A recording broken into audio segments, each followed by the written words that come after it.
Assalamu alaikum students, welcome to biology with Medico, chapter number 8 biotechnology. So आज हम इस video के अंदर MCQs को डिस्कस करेंगे। So the first MCQ is the artificial manipulation, medication and recombination of DNA is genetic engineering, biotechnology, molecular biology और genetic. सो artificial manipulation means के changes आनी, किसी भी चीज़ में वेरिएशन आना, मेडिकेशन और DNA को रिकॉम्बिनेट करना मीन्स के DNA की सिचुएशन, उसकी कंडीशन को चेंज करना किसके अंदर आता है।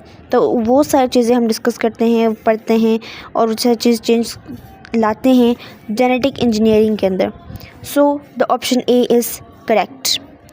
Second MCQ, the earlier biotechnologist were, जो पहले बायोटेक्नोलॉजिस्ट थे वो कौन थे? Biologist, agriculturist, geneticist, farmers. So the correct answer is D, farmers. Third MCQ, the complete graph of human genome was studied by PCR, HGP, medicine, soma cloner. So the B option is correct, human genome. MCQ number 4, alcohol and antibiotics on large scale production by organisms in an area of, कि ऐसा area कि जहाँ पे alcohol और antibiotics को produce किया जाता है लार्ज नंबर ऑफ स्केल पर, तो उसको हम कौन सी बायोटेक्नोलॉजी कहते हैं? एनवायरमेंटल, फर्मेंटेशन, इंडस्ट्री या मेडिसिनल बायोटेक्नोलॉजी। सो ये सब हम इंडस्ट्री में करते हैं, अल्कोहल और एंटीबायोटिक्स को बनाना, प्रोड्यूस करना। So the option C is correct, biotechnology in industry. So 5 MCQs, most of the living things use oxygen to produce. बहुत सारे ऐसे जानदार हैं जो कि ऑक्सीजन को यूज़ करके क्या बनाते हैं? Option A ATP, alcohol, organic acid, ecological pyramid. So the option A is correct. ATP means के एनर्जी करेंसी जिसको हम कहते हैं।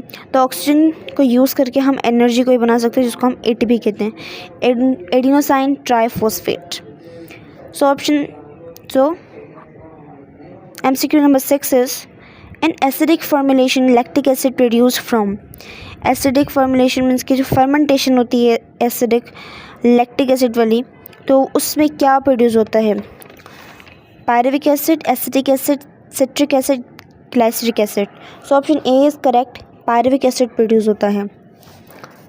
MCQ number 7, the bread of rises during alcoholic fermentation is due to.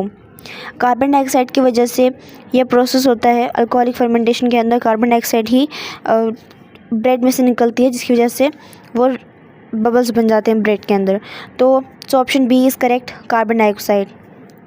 MCQ number 8, the container use to grow bacteria on large scale are called. ऐसा container के जहाँ पे container को यूज़ किया जाता है कि जहाँ पे बैक्टीरिया ग्रो हो सके लार्ज स्केल पर, तो उसे हम क्या कहते हैं? Of course fermenters. ठीक है, ये एक ऐसा कंटेनर होता है कि जहाँ पे बैक्टीरिया को large scale number of scale पर ग्रो करवाया जाता है, उसकी ग्रोथ करवाई जाती है। MCQ number 9, naturally occurring enzyme used as a defense chemical by bacteria।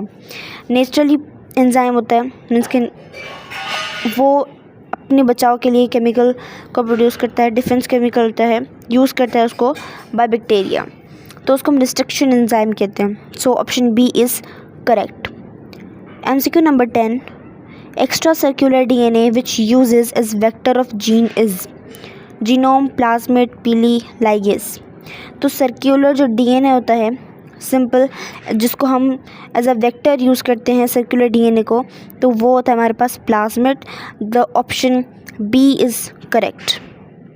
सो ये MCQ से चैप्टर नंबर 8 से बायोटेक्नोलॉजी। सो आई होप आपको समझ आ गए होंगे।